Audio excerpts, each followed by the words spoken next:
नमस्कार दोस्तों, स्वागत करता हूं राहुल कौशिक आर के सभी का। दोस्तों, इंडियन जीडीपी का रेट जितना नीचे गया है पैंडेमिक में, उसका इफेक्ट पूरे देश को आज नहीं तो कल फेस करना ही पड़ेगा। और इस इफेक्ट को मिनिमाइज करने के लिए बहुत सारे तरीके हैं। सरकार ने अलग अलग स्टेप लिए हैं ताकि देश की इकोनॉमी फिर से ग्रोथ के रास्ते पे आ सके। फिलहाल फाइनेंशियल 20 में इंडिया का इकोनॉमिक ग्रोथ -8% के आसपास है। सरकार के बहुत सारे डिसीजन में एक ही है, पीएसयूज यानी पब्लिक सर्विस अंडरटेकिंग वाली कंपनीज को डिसइन्वेस्ट करना, यानी उनको कॉर्पोरेट और फॉरेन इन्वेस्टर को बेच देना। अब ये एक कंट्रोवर्शियल स्टेप है। क्यों? पीएसयूज की वजह से देश के एक वर्किंग क्लास को जॉब सिक्योरिटी, ऐसी सर्विसेज एंड पेंशन जैसी सुविधा मिलती रहती थी। सरकारी नौकरी के फ़ायदे और लॉसेस क्या क्या हैं, ये सब पे बात करेंगे। देश के पीएसयूज़ का फ्यूचर क्या है वो बात करेंगे, और बात करेंगे कि एक बार अगर कोई कंपनी बेच दी तो फिर क्या वो एक बहुत बड़ा रॉन्ग स्टेप साबित हो सकता है फ्यूचर में। आज के वीडियो में इन सारे सवालों का जवाब दूंगा मैं, लेकिन उसके लिए वीडियो को एंड तक जरूर देखिएगा और राहुल कौशिक आरके को सब्सक्राइब कीजिएगा, बेल आइकन दबाइएगा और नोटिफिकेशन पाते रहिएगा। तो दोस्तों, उससे पहले मैं बता दूं, अगर आप लोगों का डीमेट अकाउंट नहीं है तो आप एंजल ब्रोकिंग में अपना डीमेट अकाउंट खुलवा सकते हैं, जहां पर मात्र 20 रुपये इंट्राडे ट्रेड है और डिलीवरी चार्जेस बिल्कुल फ्री है। आप डिस्क्रिप्शन में जाके अपना डीमेट अकाउंट खुलवा सकते हैं। पीएसयूज क्या है? पब्लिक सर्विस अंडरटेकिंग ऐसी कंपनीज है जो स्टेट या सेंट्रल गवर्नमेंट ऑन है। टॉप पीएसयूज कंपनी में कुछ हैं भेल, HAL, ONGC, HP, BP, SBI. इनके अलग अलग सेक्टर हैं, जैसे कोई है ऑयल सेक्टर, कोई फाइनेंस सेक्टर, कोई मैन्युफैक्चरिंग में, कोई हैवी इंजीनियरिंग में है, कोई एयरफोर्स में। इनमें से बहुत सारी कंपनी स्टॉक मार्केट में लिस्टेड भी है।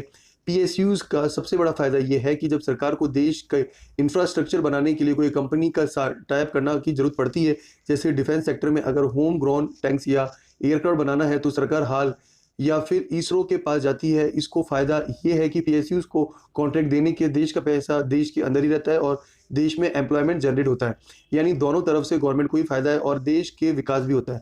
अब समझ लीजिए कि अगर देश के बाहर की किसी एंटरप्राइजेज को कोई बड़ा रोड वर्क का प्रोजेक्ट या कोई डॉक बनाने का कॉन्ट्रैक्ट दिया गया है तो एम्प्लॉयमेंट को कुछ हिस्सा बाहर से भी आएगा, क्योंकि बाहर की कंपनी अपने एक्सपर्ट बाहर से ही लाएगी। टेक्नोलॉजी उनका होगा जो देश के पास नहीं आएगा, यानी कभी भी कुछ भी बिगड़े तो बाहर से एक्सपर्ट की मदद लेनी पड़ेगी, यानी रिकरिंग कॉस्ट ऑफ मेंटेनेंस। ऐसा ही कुछ हुआ है देश के मेजर हाईवेज के केस में। जब भी आप गाड़ी ले एक स्टेट या एक शहर से दूसरे शहर जाते हैं तो हाईवे पे 500 से 1000 का टोल आपको देना पड़ता है। ये इसलिए होता है क्योंकि देश के सरकार के पास हाईवे बनाने का पैसा नहीं था। उन्होंने फॉरेन कंपनीज को बोला कि आप पैसा लगाओ और रोड बनाओ, बदले में टोल ले लेना। अब ये टोल ले भी रहे हैं और कॉस्ट बढ़ भी रही है, और टोल कभी भी खत्म होगा ऐसा बिल्कुल नहीं लगता। यानी हमेशा के लिए आप अपने देश में रोड यूज़ करने के लिए आपको पैसा भरना पड़ेगा। क्या ये काम बिना टोल के नहीं हो सकता? देश की कंपनीज को टेंडर नहीं दिया जा सकता है? ये एक दूसरे वीडियो में मैं आपको बताऊंगा। लेकिन अब वापस आते हैं पीएसयूज के बारे में। अब अगर फॉरेन कंपनीज के जगह पर देश का ही कोई बड़ा प्राइवेट ऑर्गेनाइजेशन जैसे रिलायंस या अडानी या टाटा, कोई भी देश का प्रोजेक्ट को दे दिया जाता है तो फिर टेंशन क्या है? क्या ये बेटर ऑप्शन है? एक तरीके से बेटर है, क्योंकि सरकारी कंपनीज मिसमैनेजमेंट की मार झेल चुकी है। इंडियन सरकारी कंपनीज के बारे में न जाने कितने कार्टून्स बनाए गए हैं जहां काम के सिवाय सब कुछ होता है, लेकिन इसके लिए रिस्पॉन्सिबल कौन है? ओवरऑल पीएसयूज को मैनेज करने वाली मिनिस्ट्री ही है, जिसने सालों में लॉस में जा रही पीएसयूज को रिव्यू करने के लिए कुछ नया कुछ नहीं किया। वर्क कल्चर डेवलप नहीं किया। ब्राइब करने का कल्चर भी खुलेआम चालू था और कुछ दिनों पहले तक। अब दूसरी तरीके से पीएसयूज भी जो सर्विस देश के लिए स्टेट में प्रोवाइड करती है, जैसे एनटीपीसी, डीवीसी, ईटीसी बिजली जनरेट और डिस्ट्रीब्यूशन करती है, उनके बकाया पेमेंट कई स्टेट ने नहीं किया है बहुत सालों से। इसलिए भी इन कंपनीज के फाइनेंस बहुत ही बुरी हालत में है। इन पेमेंट को स्टेट से रिकवर करने का कोई तरीका नहीं सोचा गया है इन दिनों से। तो अब जाकर देश में 300 से भी ज़्यादा पीएसयू है जो 95% कंपनी बीमारू है, यानी फाइनेंशियली चैलेंज है। इनको रन कराना बहुत ही मुश्किल हो चुका है। एयर इंडिया डिसइन्वेस्टमेंट, आप सब ने देश का गर्व एयर इंडिया के बारे में सुना होगा, कैसे महाराजा की पगड़ी तक डेप्थ में आ चुकी है, और बहुत दिन कोशिश करने के बाद भी इसका रिव्यू नहीं किया गया है। इसलिए टाटा ग्रुप जैसे एंटिटी एयर इंडिया को लॉन्च किया था, उसी के पास एयर इंडिया फिर से जाने वाली है। ये एक अच्छा डिसीजन है, क्योंकि सालों से देश के सरकारी ऑफिसर और लीडर्स एयर इंडिया में फ्री का बिजनेस ट्रैवल कर रहे हैं, उसकी हालत बिगाड़ चुके हैं।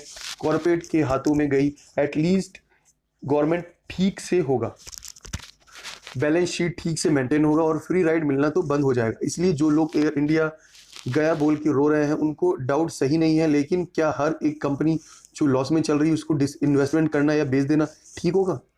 भेल भारत पेट्रोलियम प्राइवेटाइजेशन।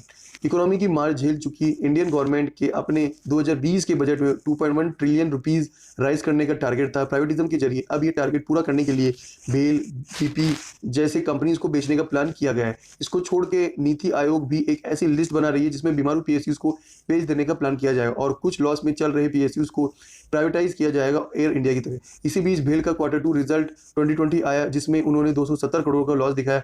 एक साल पहले के क्वार्टर में 160 करोड़ का प्रॉफिट दिखाया। ये कोई बड़ी बात नहीं है, पेंडेमिक की वजह से सब इंडस्ट्रीज को लॉस का सामना करना ही पड़ा है। स्पेशली हैवी मशीनरीज वाली कंपनीज को ज़्यादा लॉस फेस करना पड़ा है। लेकिन गवर्नमेंट ने डिसाइड किया है कि भेल को प्राइवेटिज्म किया जाएगा। भारत पेट्रोलियम को भी प्राइवेटाइज किया जाने के बारे में बात चल रही है। एनटीपीसी, डीवीसी जैसे पावर प्रोडक्शन कंपनीज भी शायद प्राइवेट हाथों में जाएगी। इसका डायरेक्ट इम्पैक्ट प्राइस और एम्प्लॉयमेंट पर होगा। पेंशन खत्म हो जाएगा एक आने वाले जनरेशन के लिए। इसका मतलब होगा कि इकोनॉमिक अनसर्टेनिटी बढ़ेगी तो फिर यूथ डिस्टेबलाइज होगा, उसका फ्यूचर डिस्टेबलाइज होगा। प्राइवेट कंपनीज अपना प्रॉफिट देखेगी, देश की भलाई के लिए कितने कदम उठाएगी ये भी देखने वाली बात होगी।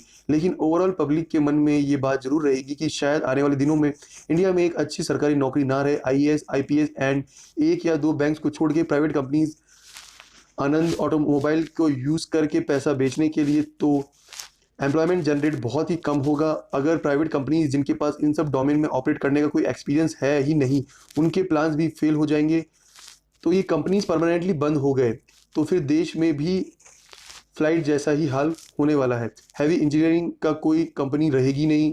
रेलवे प्राइवेटिज्म प्लेयर्स को रन करेंगे और उनका फेयर भी फ्लाइट जैसा ही होगा, जिसका मतलब प्राइस राइज और इन्फ्लेशन है।